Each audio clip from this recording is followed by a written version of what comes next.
अब देखिए, mean, median, mode, quartile, decile, percentile, ठीक है। अब ज्योमेट्रिक मीन एंड हार्मोनिक, ठीक है। तो ज्योमेट्रिक मीन और हार्मोनिक मीन क्या होता, अर्थमेटिक मीन से क्या रिलेशन है, किस केस में अर्थमेटिक मीन कैलकुलेट करेंगे, कब ज्योमेट्रिक मीन कैलकुलेट करेंगे, कब हार्मोनिक मीन करेंगे, तीनों की कंबाइंड स्टडी आपको करनी है, ठीक है। Arithmetic mean, geometric mean and harmonic, clear. Arithmetic mean हम लोग पढ़े, मोस्टली यूज होने वाला एवरेज क्या है, अर्थमेटिक मीन।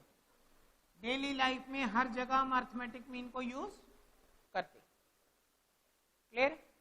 अर्थमेटिक मीन हमें सिंपल एवरेज बताता, क्लियर। इसका formula a plus B upon 2, if a and b two variables, a and b two variables हैं, तो अर्थमेटिक मीन क्या होगा, a plus B upon 2।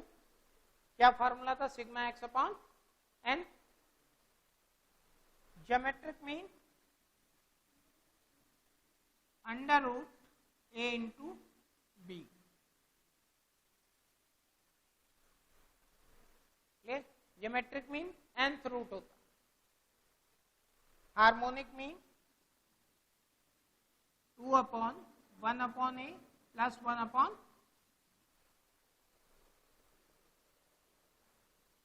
Clear. एक क्वेश्चन लिखिए,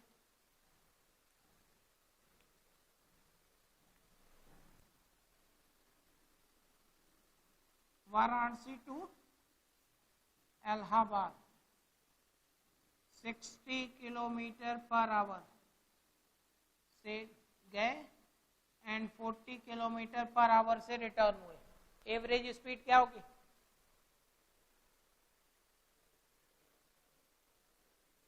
Varanasi to Allahabad 60 kilometre per hour से गए, 40 किलोमीटर पर आवर से return हुए, एवरेज स्पीड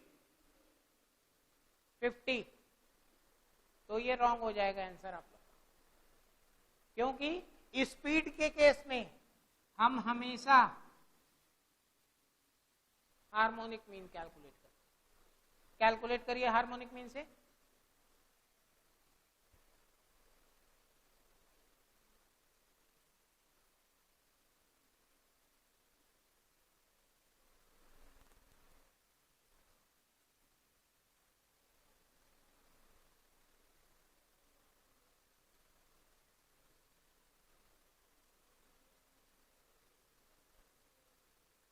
फोर्टी 48 किलोमीटर पर,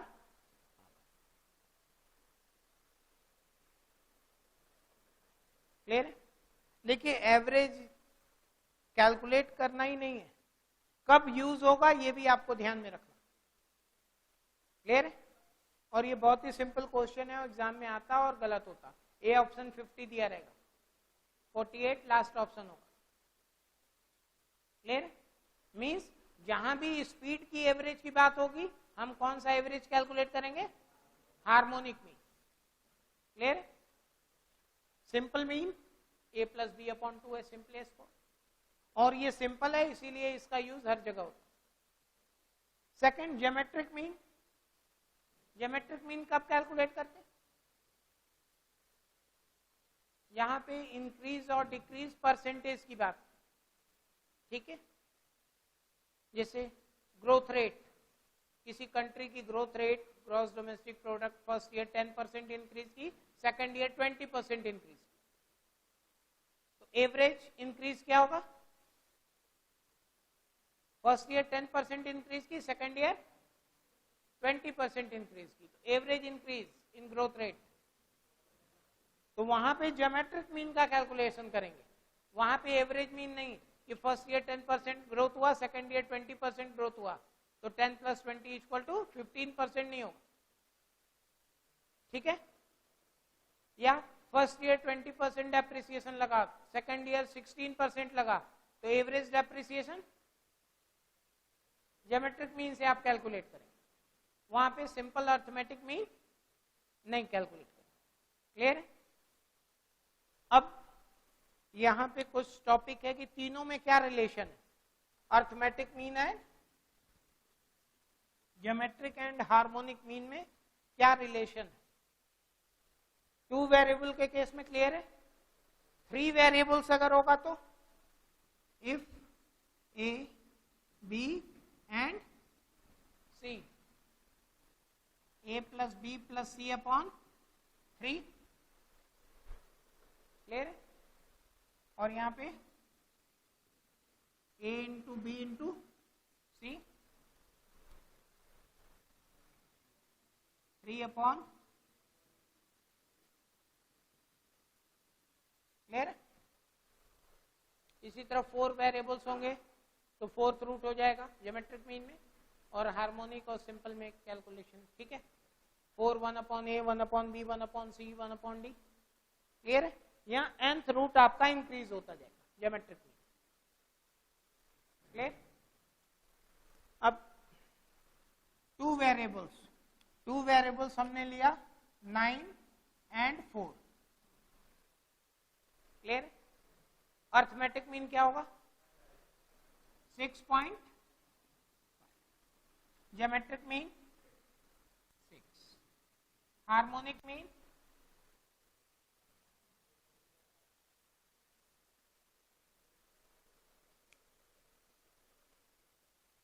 कैलकुलेट करना पड़ेगा। करिए 5 पॉइंट,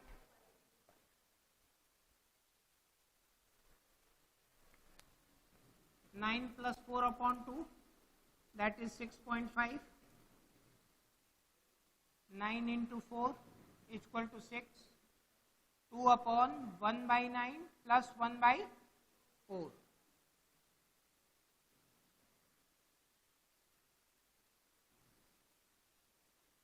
72 अपॉन 30 क्या होगा? 5.555 है? नहीं, 5.53। क्लियर?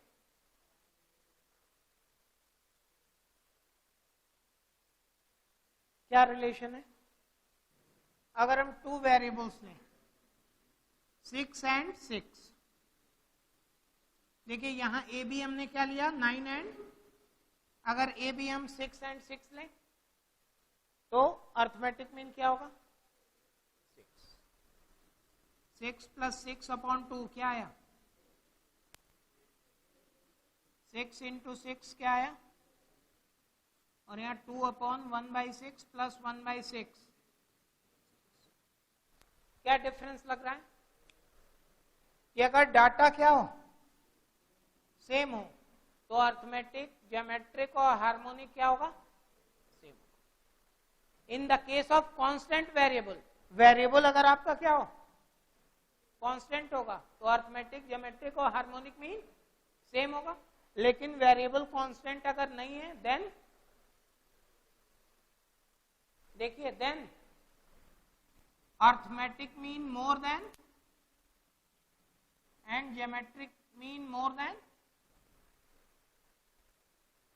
Harmonic mean. वेरिएबल अगर कांस्टेंट है तो arithmetic, geometric, harmonic mean equal होगा। वेरिएबल कांस्टेंट नहीं है तो arithmetic mean more than geometric mean more than harmonic. ये फिक्स प्रिंसिपल है। अब क्वेश्चन कैसा आएगा कि एक स्टूडेंट ने अर्थमेटिक मीन कैलकुलेट किया 9.5, तो हार्मोनिक मीन क्या होगा? 9.5 से कम ही होगा। Both the situation, arithmetic mean आपने 9.5 कैलकुलेट कर दिया तो हार्मोनिक मीन 9.5 से कम ही होगा। अगर ऑप्शन में उससे ज्यादा कुछ है तो उस पर टिक ही नहीं करना। क्लियर है? तो आप बिना कैलकुलेट किए अगर ये प्रॉपर्टी क्लियर है तो आप क्वेश्चन सॉल्व कर लेंगे। ठीक है? Next question, A student calculate arithmetic mean 9 and harmonic mean 12.5. His calculation is right or wrong? Wrong, क्योंकि ये प्रॉपर्टी आपको मालूम है तो आपको क्लियर है कि हार्मोनिक मीन अर्थमेटिक से ज्यादा, लेकिन अगर रॉन्ग कैलकुलेशन अगर आप करें तो ज्यादा हो सकता। Clear?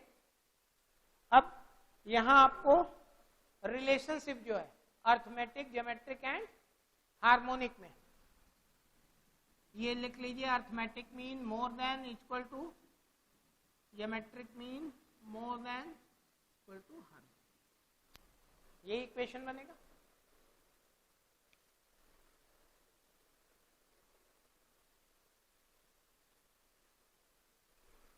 Clear?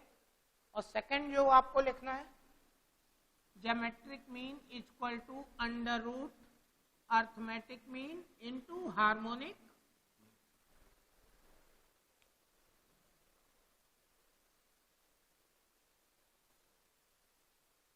Means geometric mean square होता arithmetic mean into harmonic mean.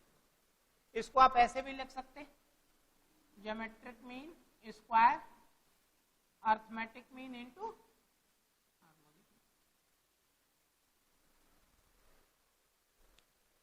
इस फार्मूले पे भी बेस क्वेश्चन आएगा।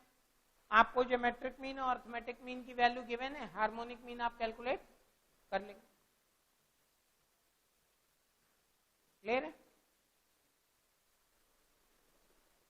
ये आपको रिलेशन पढ़ना है अर्थमेटिक मीन, ज्योमेट्रिक और हार्मोनिक में, और ये प्रॉपर्टीज पे बेस्ड क्वेश्चन। ठीक है, कि arithmetic mean more than harmonic mean and geometric mean, and equal भी हो सकता है। इक्वल किस केस में होगा, मोर देन किस केस में होगा, ये प्रॉपर्टी आपको पढ़नी। ठीक है, अब हमें मीन मीडियन मोड का रिलेशन पढ़ना है कि मीन मीडियन मोड में क्या रिलेशन होता। ठीक है, ये क्लियर है रिलेशन?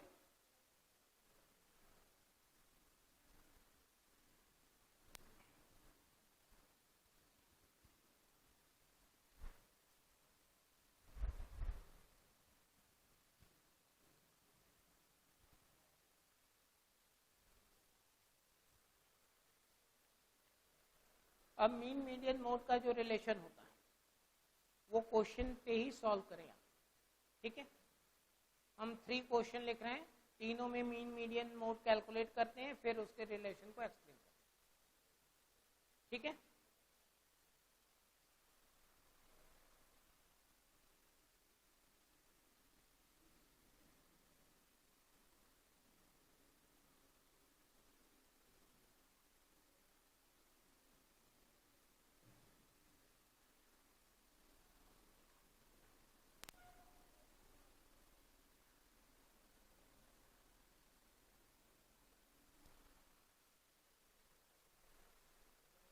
इस क्वेश्चन का मीन भी निकालना है, मीडियन भी निकालना है और मोड भी निकालना है। ठीक है, सबसे इजी क्या है, मोड। मोड का क्या फार्मूला है, L1 plus F1 minus upon 2F1 minus F0 minus F2 into आई। तो हाईएस्ट फ्रीक्वेंसी क्या है, 12, तो आपका मोड ग्रुप हो गया ये। क्लियर है, मोड ग्रुप हो गया, L1 L2 F1 F2 decide हो गया सारा, F1 F0 F2 फार्मूले में पुट करिए, L1 20 plus F1 12 minus 5 upon 2 into 12 minus 5 into I equal to 10, 20 plus 7 upon 24 minus 10 into 10,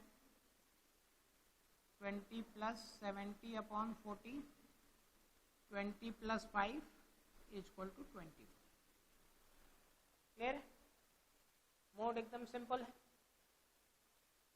after that mode median, median के लिए हमें क्या करना है, क्यूमुलेटिव फ्रीक्वेंसी कैलकुलेट करना है।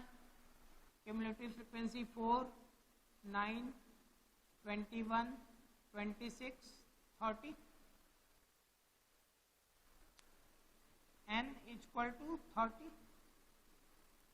तो हमें मीडियन के लिए क्या कैलकुलेट करना है? सबसे पहले मीडियन n/2 दैट इज 30/2 15।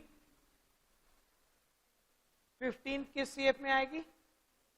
21। तो मीडियन ग्रुप भी वही हो गया। तो 15 के लिए भी L2, L1, F और ये हो गया C।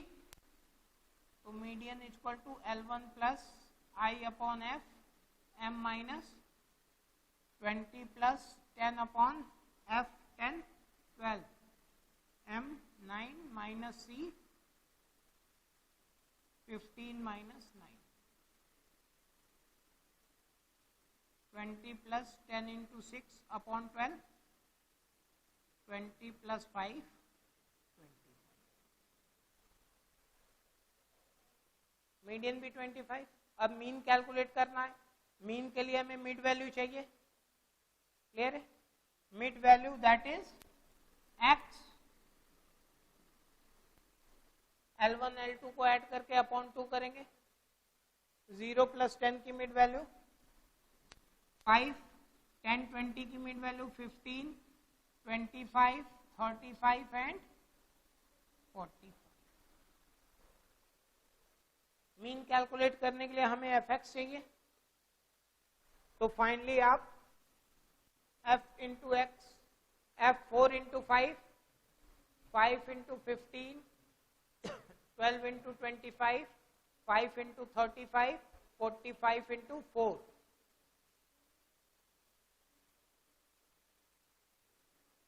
क्लियर? ऐड करिए। 15 इंटू 5 20, 35 इंटू 5 है, 35 इंटू 5 175। टोटल कितना है? 750।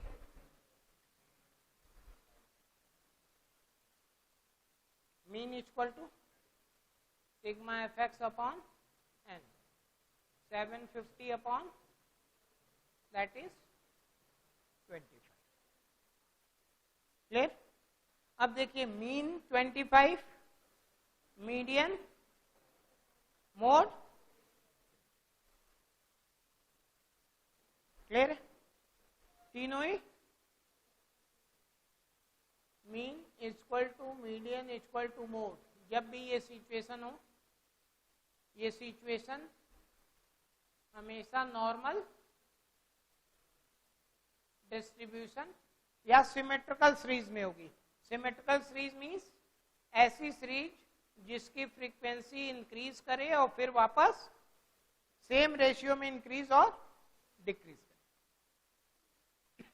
ठीक है? तो ऐसे क्वेश्चन का मीन मीडियन मोड हमेशा क्या होगा? ठीक है? क्लियर? और for the purpose of objective type examination अगर ऐसे क्वेश्चन आते हैं तो इन दोनों का एवरेज ही आप ले लेंगे, आंसर आ जाएगा। क्लियर है? फॉर प्रैक्टिस देखिए क्लास इंटरवल और फ्रीक्वेंसी गिवन है। ठीक है? 2 4 4 6 6 8 8 10 10 12।